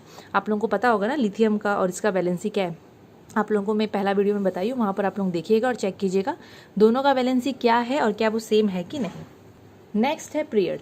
ओके, सो जैसे कि मैं आप लोगों को ग्रुप के बारे में बताई, वैसे पीरियड भी होता है, मैं आप लोगों को बता चुकी हूँ। तो टोटल मॉडर्न पीरियोडिक टेबल में 7 पीरियड्स होते हैं। 7 पीरियड्स, कितने पीरियड्स? 7 पीरियड्स होते हैं। और वो लोग ऐसे हॉरिजॉन्टल रोज होते हैं। जैसे यहाँ पर देखो, ये हॉरिजॉन्टल रोज दिख रहे हैं, ये एक रो है, ये दूसरा रो है, ये तीसरा रो है। तो ये हॉरिजॉन्टल रोज को हम लोग बोलते हैं पीरियड्स, और ये होता है total 7 in modern periodic table. तो इस चैप्टर में बच्चे लोग इतना ही है, अभी हम लोग क्वेश्चंस डिस्कस करेंगे। So let's see. अच्छा, पहला क्वेश्चन में बोला है what is the atomicity of helium. ये He का मतलब हीलियम है। What is the atomicity of helium. तो आप लोग याद करो, हम लोग एटॉमिसिटी के बारे में पढ़े हैं, ठीक है। एक मॉलिक्यूल ऑफ एन एलिमेंट में कितने एटम्स हैं। तो जो हीलियम होता है वो एक नोबल गैस है। नोबल गैस लोग तो मोनो एटमिक होते हैं, वो लोग तो किसी के साथ भी कंबाइन करके मॉलिक्यूल नहीं बनाते हैं। तो अगर यहाँ हीलियम पूछा है तो हीलियम नोबल गैस है, तो उसका एटॉमिसिटी कितना होगा? उसका एटॉमिसिटी होगा 1, मतलब वो मोनो एटमिक है। ओके, एकदम सिंपल सा है। देखो, अगर यहाँ पर हीलियम की जगह में नोबल गैस रहता तो भी यही आंसर होता। अगर यहाँ पर ज़ैनन, रेडन या फिर नियॉन या आर्गन में से कोई भी अगर नोबल गैस का नाम आया और उसका एटॉमिसिटी पूछा तो आंसर होगा 1। सेकेंड क्वेश्चन क्या है, देखते हैं। Name the fundamental particle present in the nucleus. अब देखो, फंडामेंटल पार्टिकल का बात कर रहे हैं, तो फंडामेंटल पार्टिकल को हम लोग सब एटमिक पार्टिकल भी बोलते हैं, सब एटमिक पार्टिकल। तो यहाँ पर बोल रहा है कि सब एटमिक पार्टिकल, ऐसा कौन सा सब एटमिक पार्टिकल है which is present in the nucleus, जो न्यूक्लियस के अंदर में होता है। सो हम लोग पढ़े हैं कि देयर आर टोटल 3 सब एटमिक पार्टिकल्स, एक होता है electron, second is proton, third one is neutron. तो तीनों में से ऐसा कौन सा फंडामेंटल या सब एटमिक पार्टिकल है जो न्यूक्लियस के अंदर रहता है। तो जिसको जो वो वीडियोस देखे होंगे उनको ऑलरेडी पता होगा कि इसका आंसर क्या है। सो वो फंडामेंटल या सब एटमिक पार्टिकल जो न्यूक्लियस के अंदर, जो सेंटर में रहता है एटम के, उनका नाम है प्रोटॉन्स एंड न्यूट्रॉन्स। सिंपल। और अगर यहाँ पर ऐसा कुछ पूछता कि name the fundamental particle which revolves around the nucleus in shell, तो उसका आंसर होता है electron. Simple. Next, what is the symbol of bicarbonate ion. अब यहाँ पर आयन का सिंबल पूछ रहा है और आयन का नाम क्या दिया है, बाई कार्बोनेट आयन। तो इसके पहले में हम लोग देखे हैं ना बहुत सारे आयन्स का क्या बोलते हैं सिंबल्स, और इसका तो पर्टिकुलरली मैं नहीं लिखी हूँ, जहाँ पर मैं वो कॉलम जैसा बनाई हूँ, आप लोगों की बुक में पक्का दिया होगा। तो इसका आंसर होगा HCO3 माइनस। तो ये है बाई कार्बोनेट। अगर कार्बोनेट पूछता तो CO3 2 माइनस होता, पर यहाँ पर बाई कार्बोनेट बोला है तो HCO3 और ऊपर में आ जाएगा माइनस, बिकॉज आयन है तो ऊपर में तो ऑब्वियसली चार्ज तो होगा ही होगा। Now next, what is the symbol of, या फिर right the symbol of this 4 elements, या 4 एलिमेंट का नाम है। आयन तो बोला नहीं है, पोटेशियम, कैल्शियम, सिलिकॉन, सल्फर। तो ये वही है। आप लोग अगर एटॉमिक नंबर्स आप लोगों को याद होगा नेम 1 से 20 विद देयर सिंबल, तो आप लोग ये वाला कर लोगे। जैसे कि यहाँ पर ये 4 एलिमेंट्स दिए हैं। पहला है पोटेशियम, तो उसका सिंबल तो होता है के, और एलिमेंट्स के सिंबल में हम लोग कोई आयन वायन का उसमें कोई चार्ज वार्ज नहीं आता। अगर आयन बोलता तो हम लोग उसका K+ लिखते, बट यहाँ पर सिर्फ बोला है पोटेशियम, मतलब ये एलिमेंट का बात हो रहा है। एलिमेंट भी न्यूट्रल होते हैं, इसको याद रखना। अभी कैल्शियम सिंपली Ca, सिलिकॉन का Si, सल्फर का S। कंप्लीट, एकदम सिंपल सा चीज़ है। क्योंकि बच्चे लोग कंफ्यूज होते हैं कि आयन का लिखना है कि किसका लिखना है। तो अगर यहाँ पर आयन का बोलता तो यहाँ आयन लिखा रहता। अगर कैल्शियम आयन लिखा रहता तो Ca2+ लिखते, अगर सिलिकॉन का लिखा रहता तो अलग लिखते, सल्फर का लिखा रहता तो अलग लिखते। अगर मेंशन रहता है ऑलरेडी, आप लोग समझ जाओगे। ठीक है, नेक्स्ट। ओके, नेक्स्ट क्वेश्चन है, right the cations, anions and polyatomic ions present in the following compound। ये following compound है, 3 तो compound है। इसमें कटायन क्या है, एनायन क्या है और पॉलीएटमिक आयंस कौन से हम लोग को बताना है। तो ये है कैल्शियम ऑक्साइड। तो कैल्शियम ऑक्साइड में आप लोग देखो, आप लोग वो आयंस का आप लोग देखना टेबल, जिसमें मोनोएटमिक और पॉलीएटमिक का हम लोग पढ़े हैं। तो कैल्शियम ऑक्साइड, तो कैल्शियम कौन सी कैटेगरी में आता है। ऑब्वियसली कैल्शियम तो एक अकेला रहेगा तो वो मोनोएटमिक होगा, और कैल्शियम मेटल है तो वो हमेशा प्लस वाला बनाएगा। तो कैटायन में यहाँ पर हो जाएगा कैल्शियम, दैट मीन्स Ca2+, और एनायन में यहाँ पर हो जाएगा ऑक्सीजन है ना, तो वो तो ऑक्साइड होता है तो O2-। इसको ऐसे अलग से लिखना है, और ये चीज़ आप लोगों को याद करना पड़ेगा, अदरवाइज रॉन्ग हो जाएगा। इसको याद करना पड़ेगा फिर आंसर कर पाओगे। सेकेंड में अमोनियम क्लोराइड। तो अमोनियम क्लोराइड, अब ये अमोनियम क्लोराइड में अमोनियम NH4+, वो हम लोग पॉलीएटमिक में पढ़े हैं, तो ये हो जाएगा पॉलीएटमिक आयन। ये तो पॉलीएटमिक आयन है जिसका पॉजिटिव चार्ज है। और जो Cl आ गया इसमें, Cl-, वो है एनायन। तो पहले मुझे एनायन लिखना था, कोई नहीं, आप लोग समझ जाना, पहले एनायन फिर = Cl-। इसको ऐसे ही करना है, मतलब ये कैटायन है, हम लोग समझ जाएंगे। कैटायन इन द सेंस इसमें पॉजिटिव चार्ज है, पॉलीएटमिक पॉजिटिव आयन में यहाँ पर लिख दे रही हूँ। ओके, नेक्स्ट थर्ड नंबर में है कॉपर सल्फेट। तो यहाँ पर कॉपर सल्फेट, तो यहाँ पर जो कैटायन होगा ऑब्वियसली वो कॉपर होगा, यहाँ पर ये Cu2+ होगा, और जो एनायन होगा, एनायन तो ठीक है, एनायन नहीं लिखती हूँ मैं, पॉलीएटमिक नेगेटिव आयन लिखती हूँ, पॉलीएटमिक नेगेटिव आयन। पॉलीएटमिक इसलिए लिख रही हूँ बिकॉज यहाँ पर जो SO4 है वो सल्फेट के बारे में बात कर रहा है, और वो नेगेटिव होता है, तो पॉलीएटमिक में आ जाएगा SO4 2-। एकदम सिंपल। एक और तरीके से आप लोग इसको कर सकते हो, जैसे कि करवाते हैं बहुत सारे टीचर्स लोग, लाइक कैल्शियम ऑक्साइड दिया है ना, तो कैटायन में आप लोग कैल्शियम लिख सकते हो, और एनायन में डायरेक्ट ऑक्साइड का नाम। अमोनियम क्लोराइड में अमोनियम जो है वो पॉलीएटमिक पॉजिटिव आयन में आ जाएगा, और क्लोराइड जो है वो एनायन में। मतलब मैं क्या बोल रही हूँ ना, आप लोग ऐसे लिख सकते हो, डायरेक्टली नाम लिख सकते हो, ये लिखने का दरकार नहीं है, इसके जगह में अमोनियम का नाम लिख सकते हो। वैसे ही जो कॉपर सल्फेट है, कॉपर के लिए आप लोग पढ़े होगे अगर, कि कॉपर तो मोनोएटमिक में और वो कैटायन है, तो Cu डायरेक्ट आप लोग लिखोगे copper is equal to cation and sulphate ले आप लोग लिखोगे वहाँ पर कि वो पॉलीएटॉमिक नेगेटिव आयन होता है। एकदम सिंपल सा चीज़ें हैं। और भी बहुत सारे क्वेश्चन है आप लोगों के एक्सरसाइज में, देखो जो जो थोड़ा सा अलग था मैं वो बता दी हूँ, बाकी तो डेफिनेशन है वो आप लोग आराम से कर लोगे। तो ये चैप्टर यहीं पर खत्म होता है स्टूडेंट्स। अगर आप लोगों को कोई भी डाउट होगा तो do ask me in the comment section. और अगर आप लोगों को ये वीडियो अच्छा लगा होगा तो लाइक शेयर एंड सब्सक्राइब ज़रूर कर दीजिएगा। Thank you.